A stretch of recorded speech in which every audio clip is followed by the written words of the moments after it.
Hello friends, नमस्कार. नूतन रेसिपीजमध्ये तुमच्या सर्वांचं खूप खूप मनापासून स्वागत आहे. तर फ्रेंड्स, आता श्राद्ध पक्ष सुरू झालेला आहे, तर त्याच्यासाठी आज तांदळाची खीर करणार आहोत. कारण का श्राद्ध पक्षामध्ये तांदळाची खीर, दूध पाक आणि दलियाची लापशी वगैरे असा छान असा नैवेद्य दाखवला जातो.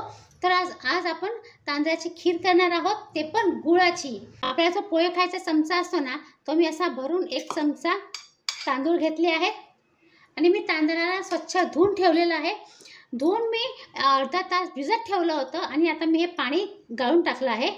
आता आपल्याला हे तांदूळ ना तुपावरती हलकेसे भाजून घ्यायचे आहेत. भाजल्याने ना छान तांदळाच्या खीरीला चव खूप छान येतो. तर तुम्ही नक्की ट्राय करा. आणि जर नसेल भाजायचं तर असंच मिक्सरमध्ये भरून तुम्ही खीर करू शकता. तर आता मी तव्यावरती मी हा 1 चमचा तूप घेतलेला आहे आणि हे मी तांदूळ ह्याच्यामध्ये ॲड करते आहे. छान अशी गाळून ॲड करायची आहे. मी थोडीशीच खीर दाखवते आहे. 1 चमचे तांदळाची खीर दाखवते आहे. पण आपल्याला जर श्राद्ध पक्षामध्ये करायचं असेल ना, तर जास्त करावी लागते. तर तुम्ही पाव किलो तांदूळ किंवा वाटीभर तांदूळ तुम्ही घेऊ शकता.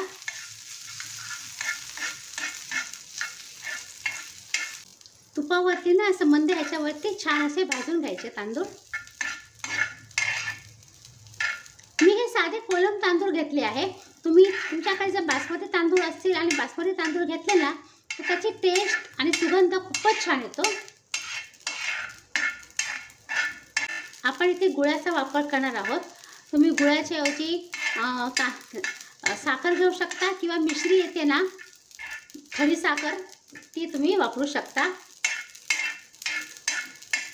आणि असं भाजून घेतलं ना, तर तांदळाला शिजायला, खिरीमध्ये शिजायला जास्त वेळ लागत नाही. पटकन आपली खीर तयार होते. आता मी गॅस बंद करते आहे आणि हे दूध मी आता थोडंसं तापवून घेतलेलं आहे. तर मी हे परत इथे गरम परत ठेवते आहे. आता हे तांदूळ आपल्याला मिक्सीमध्ये ॲड करायचं आहे. थोडंसं पाणी आपण ॲड करूया. तुम्ही पाण्याच्या ऐवजी दूध पण ॲड करू शकता. आता ह्याला एकदम पातळ पेस्ट नाही करायची आहे, हलकीशी भरट ठेवायची आहे आपल्याला. म्हणून पेस्ट वाटताना मिक्सर ऑन ऑफ करून आपल्याला करायचं आहे. तर हे बघा, हे असे मी वाटून घेतलेले तांदूळ एकदम पातळ पेस्ट पण नाही केली आणि एकदम जाड पण नाही ठेवली आहे. अशा थोडेसे मी भरट ठेवलेले आहे. आता आपण गॅसकडे जाऊया. आता हे बघा, इथे दूध उकळतं आहे. मी हे तांदूळ आपल्याला याच्यामध्ये ॲड करायचे आहे.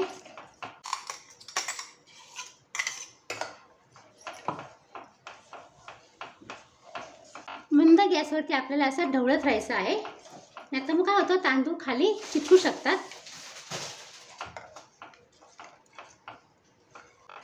हे मी अर्धा लिटर दूध घेतलेलं आहे.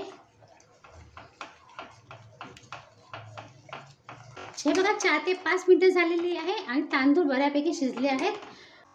आता ना खिरीला छान असा टेस्ट येण्यासाठी आणि हलकासा थिकनेस येण्यासाठी आपण काय करायचं आहे, 2 चमचे मी दुधाची पावडर, मिल्क पावडर घेतलेली आहे.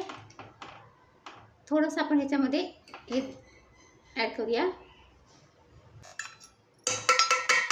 ऑप्शनल आहे मिल्क पावडर ॲड करायला, पण केलं ना तर छान टेस्ट येतो. खिरीला असं एक रिचनेस येतं आणि टेस्ट पण खूपच छान लागते. काजू बदाम आपण ॲड करूया. हे मनुके आपण नंतर ॲड करूया, कारण समजा आत्ताच आपण मनुके ॲड केले ना, तर दूध फाटायची शक्यता असते. आणखी आपण थोड्या वेळ खीर उकळू देऊया. हे बघा, आपली खीर छान अशी मस्त उकळली आहे आणि आपण जे तांदूळ घातले होते, ॲड केले होते ना, ते पण छान असे शिजले आहेत. तुम्हाला जर आणखी घट्ट हवी असेल तर थोड्या वेळ, म्हणजे रबडीसारखी मलाईदार, तर आणखी थोड्या वेळ तुम्ही खीर उकळू द्यायची. काही जणांना एकदम घट्ट आवडते, तर काही जणांना अशी हलकीशी पातळ आवडते. माझ्या घरात तर सगळ्यांना अशी हलकी पातळ आवडते आहे. मुलांना असं पुरी बरोबर खायला ही अशी हलकी पातळ आवडते खीर. म्हणून मी आता गॅस बंद करते आहे. आणि जर तुम्हाला साखर ॲड करायची असेल, मिश्री म्हणजे खडी साखर वगैरे ॲड करायची असेल, तर ह्या स्टेजवरती तुम्हाला किती गोड आवडतं, तुम्ही किती गोड खाता, त्याप्रमाणे ह्याच्यामध्ये तुम्ही साखर ॲड करू शकता. पण जर गूळ ॲड करायचं असेल ना तर गरम दुधामध्ये गूळ ॲड करू नका, नाहीतर काय होतं दूध फाटतं. पण जर तुम्हाला गूळ ॲड करायचं असेल ना तर काय करायचं, आधी गॅस बंद करायचा आणि मग खीर हलकीशी थंड होत आली, म्हणजे एकदम पण थंड नाही करायची, हलकी थंड झाली ना 5 मिनिटांनी की मग तुम्ही गूळ ॲड करू शकता. पण गूळ कापून चिरून ॲड करा, किंवा गुळाची पावडर असेल तर गुळाची पावडर तुम्ही ॲड करू शकता. आता हे बघा आपली खीर छान अशी मस्त झाली आहे. हे बघा तांदूळ पण छान शिजले आहेत. तर मी आता गॅस बंद करते आहे. आता खीर हलकी थंड झाली की मग आपण ह्याच्यामध्ये गूळ ॲड करायचा आहे. खीर हलकीशी थंड झाली आहे, म्हणजे एकदम पण थंड नाही आहे. हे बघा वाफ निघते आहे, म्हणजे 3 ते 4 मिनिटं झाली आहे. आता आपण ह्याच्यामध्ये गूळ ॲड करायचा आहे. तर माझ्याकडे हा किसलेला गूळ आहे ना ते मी ॲड करते आहे. तुम्ही किती गोड खाता त्याप्रमाणे ह्याच्यामध्ये गूळ ॲड करा.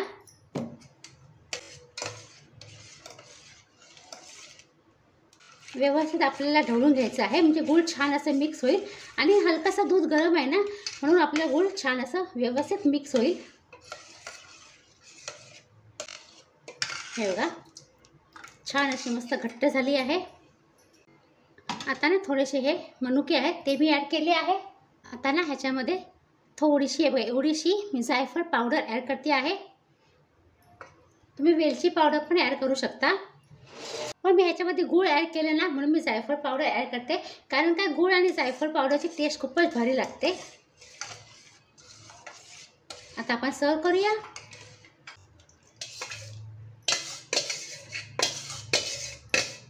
तर हे बघा फ्रेंड्स छान मस्त गरमागरम अशी आपली तांदूळ आणि गुळाची खीर तयार झालेली आहे. खूप छान लागते खायला, खूपच भारी लागते. तुम्ही नक्की ट्राय करा. गुळामुळे हेल्दी पण आहे. पण जर तुम्हाला गूळ नसेल आवडत तर साखर पण तुम्ही ॲड करू शकता. तुमच्याकडे जर केसर असेल तर ह्याच्यामध्ये थोडीशी केसर पण ॲड करू शकता. तर फ्रेंड्स तुम्हाला ही रेसिपी कशी वाटली नक्की कमेंट करा. आणि जर तुम्हाला ही रेसिपी आवडली तर प्लीज सुद्धा रेसिपीजला लाईक करा, शेअर करू शकता तुमच्या फ्रेंड सर्कलमध्ये, तुमच्या रिलेटिव्समध्ये. आणि सबस्क्राईब करा. सबस्क्राईब करताना बेल आयकॉन नक्की प्रेस करा.